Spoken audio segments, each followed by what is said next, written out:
What's up, my fellow scruffy looking nerf herders, and welcome to the Carbonite Chat. Today we're going to be talking about the big hyperspace jump, and this is chapter 28, I believe, and this is where it kind of details that, and it kind of lays out exactly what Holdo did on the ship and exactly what happened, I guess you could say scientifically, with the ship. I'm very much looking forward to the conversation that's going to happen in the comments after this.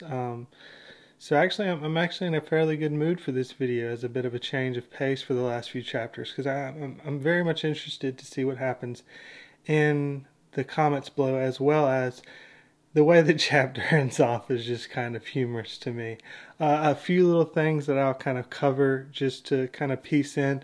First is the point where it was in the movie, so it's not just to the novels, but I can't get over this where Phasma says, they're about to shoot him and it's going to be over, but you got to have the bad guy do something and, prolong it so that they can be kind of rescued or whatever. And she says she wants to bring out the executioners to cut their heads off, as if, because it's worse. Now, again, I haven't had my head cut off, but I would imagine it would probably be about the same as being, shot. Maybe if you want to torture them or something, but it just, I guess that, chickens still run around with their head cut off, so maybe you still feel pain. I don't know. We're all kind of just guessing here, I would imagine. I may be wrong, but it just seems dumb. Anyways, it goes on. Hux then heads back up with his ship, and again, this is a moment we saw, but it adds a little kind of extra to it. And what do they add into the movie or to the novel is that Hux is an idiot yet again. So he shows up and his captain's there, and the captain tells him that the Raddus is beginning to move around. What should we do? And he says, forget them. It's not, they're just a distraction. Focus on destroying the transports. And the captains are, there's two officers there, and they're both just kind of like, wow, can't believe that, as the book says, the hot-headed young boy, basically, that that he actually made a decision, his first wise decision he's ever made. And it's like, God, this is how you develop incredible villains. Like when you bash them and you talk about how stupid they are and they never do anything right and they're not actually any good. They always make mistakes and stuff like that. That's how you really develop them. It's brilliant storytelling. The other moment is Kylo and Rey fighting over the lightsaber. Now, nothing of interest really here, but in case you were wondering, it is the fact that it's actually the kyber crystal inside of the lightsaber that shears it apart. That them kind of conflicting between them, the struggle and pull that it's doing on the Force, causes it to react. I guess much like if you read the Darth Vader comics, it talks about how they kind of bleed a crystal, how the Sith do, but in doing that, it kind of ends up kind of fighting back a little bit. And so this is what happened here. The interesting point is how the Force basically took over and kind of like simmed, Rey to make her do everything. Like she didn't actually really do anything in the prior chapter in fighting. The Force took over. Like it chose her and it took over and did everything. But now it's like, well, here, you got this. You can handle it yourself. I picked you here, but I'm not going to pick you here.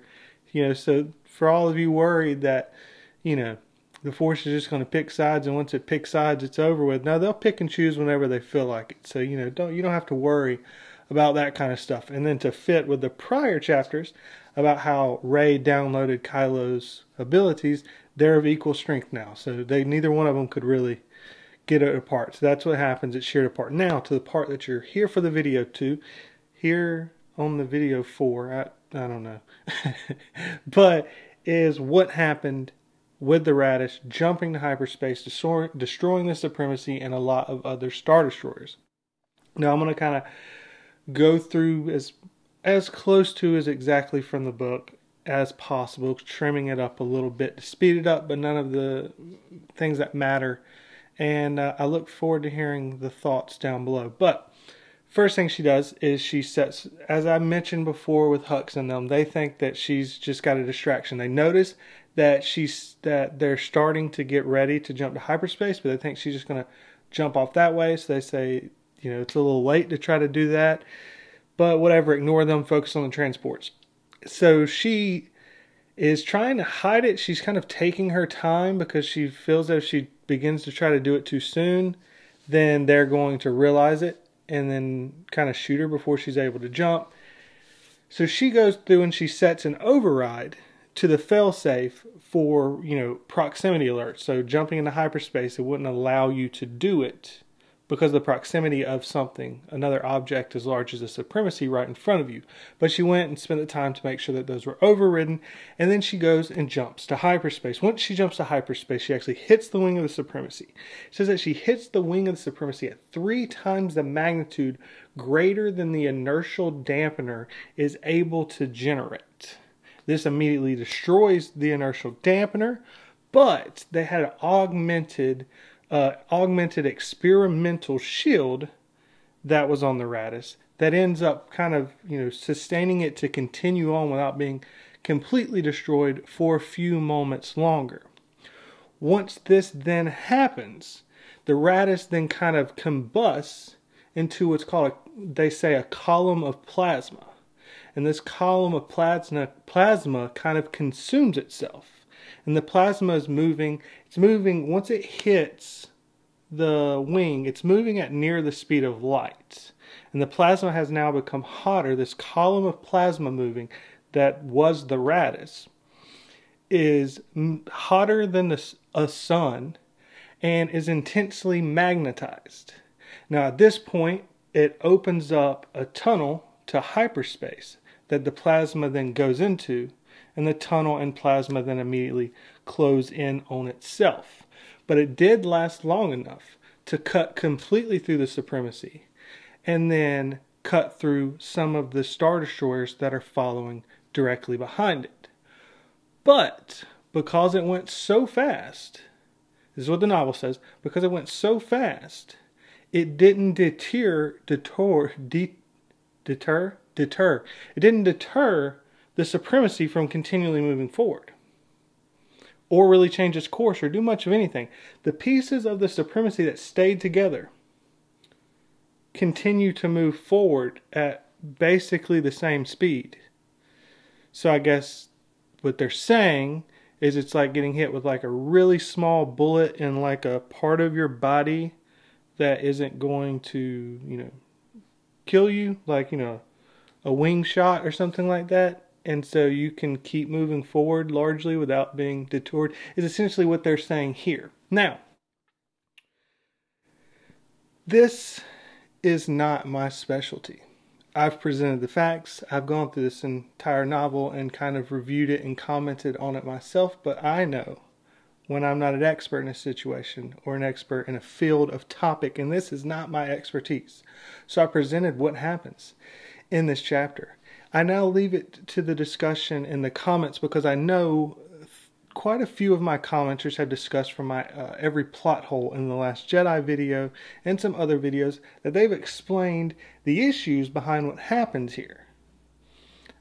I don't know these things. I'm not, I'm terrible at science and anything that has to do with your basic schooling. So I'm not going to sit here and try to act like I know whether this is right or wrong, whether they, did, everything was correct. I don't know. But I do know some of my commenters that I respect their opinions, and I know they'll comment them. And so one of the, whoever's one of the first ones to comment those, I will pin that up to the top and we'll let the debate begin there. There's the information that happens in the novel for those of you who did not read the novel. That's how it all went down. I cannot wait to hear this because I want to begin to learn and understand this. And so, that's something I'm looking very much forward to. Now, to the last little tidbits, be very short. One interesting thing is everyone's celebrating on the transports as they're heading down because they see what happens. But except for Poe and Leia. Now I get Leia. They're supposed to be friends. But why is Poe silent here? It doesn't make any sense. This woman's just been a miserable person in his life the entire time. Even if you want to believe that he's actually learned a lesson and that he believes he's wrong now, and he's on the trail to becoming a true white knight, why you're not gonna feel sad about this situation. Like, why? I don't get it. It just, but whatever. Now to the fun stuff. It's the lines by Finn with the fight with Phasma. I was laughing out loud throughout the end of this chapter, listening to how it was said in the Audible books. It was incredible. So Rose and Finn get up and they're starting to leave and they're trying to get to a transport. And this is when you see the kind of editing mistake in the movie where, everyone was right around there and then it pops up and then there's a reveal of all of them marching from the other side of the room and through the smoke because, it was a cool shot in Ryan's mind. And so they're coming through and so they get there and then they begin to kind of, fan out. And Finn goes, well, this hardly seems fair. It's so dumb. It's so stupid. It's the dumbest thing. I would say it's the dumbest line, but it continues on. And of course, we all have the line that was in the movie where he's like, let's go, Chrome Dome.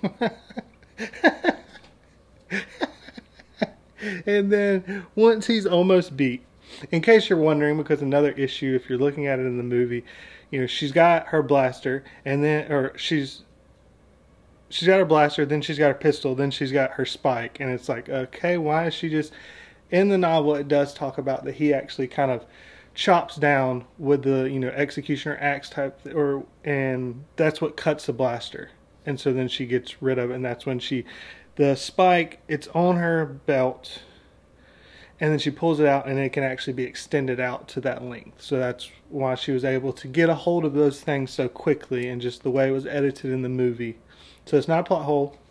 It's just the way it was edited in the movie. And so after she kind of beats him and he's hanging back and, she's about to knock him down into the tunnel to be saved by, Deus Ex Machina, then she says, you are disobedient and disrespectful. It's like, got him. This is the talk coming from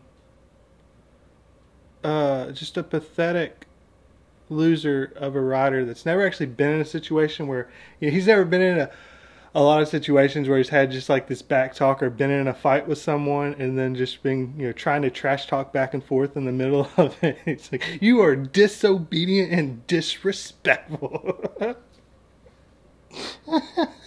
It's so stupid. It's so dumb. And then Phasma the female, says, your emotions make you weak. Isn't this toxic femininity? Where's the article? I read all these articles about toxic masculinity in Star Wars. And all these, white knights going out and saying that I can't believe this. The Jedi Order is so awful. They told Anakin that he needed to hide his emotions. And, that's just terrible. We need to end it. This is awful. But here's Phasma, the female, and she's saying it. Where's the articles, people? Where's the articles about toxic femininity? I'm waiting on it. Dork Side of the Force and Nerdist, you pathetic, terrible websites that write the most awful articles ever done. I'm waiting for it. Let's see these toxic femininity articles. I'll be waiting. I'll make sure to comment. You'll see my video up responding about them finally writing it when it happens. We'll see. So then another little issue in the movie, if you're wondering, it is kind of answered in the novel. The reason why Rose starts firing at Phasma and then just stops and never fires back again during the entire fight. She just sits there. Phasma fires at her a few times and she moves behind a crate. But then she never tries to come back out and fight. She's just kind of hanging out there the rest of the time until Finn's knocked off. And then she's like, let me shoot. But she says she's not a sharpshooter. And she was worried she might hit Finn. So she didn't want to do that. So that's why she didn't do anything. Could have just said, like, hey, I fired a couple shots at her and, nothing really, just... Or maybe did it happen before? Maybe did she not fire off until after the fight? That might have been the case. Either way, the explanation is that she's not a sharpshooter, and so she was scared she would hit Finn. So there's that. And then the final one, the beautiful one that we all know and love, that was, this scene I believe was directed by, this is kind of behind the scenes notes, a little Easter egg for you if you're wondering. This scene was directed by Michael Bay, and that's when, you know, Finn kind of rises up and he hits her, and then she looks up and she's like, "You're just scum." And then there's explosions happening behind him, and he goes, "Rebel scum." Oh, it's so incredible.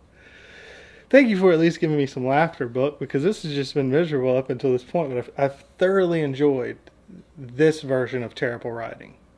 You're not really messing up, you know, lore or Star Wars. You're just making it, you know, really stupid with the lines. But I can live with that. Just because the rest of it's been screwed up. I would not want this in a typical movie, but this movie's already in the trash to begin with. So I might as well get some pleasure from the awful one-liners, which I did. So thank you for that. And I've already talked about the comments down below, so I will just say thank you for watching. And never forget, you Nerf Herders, I love you.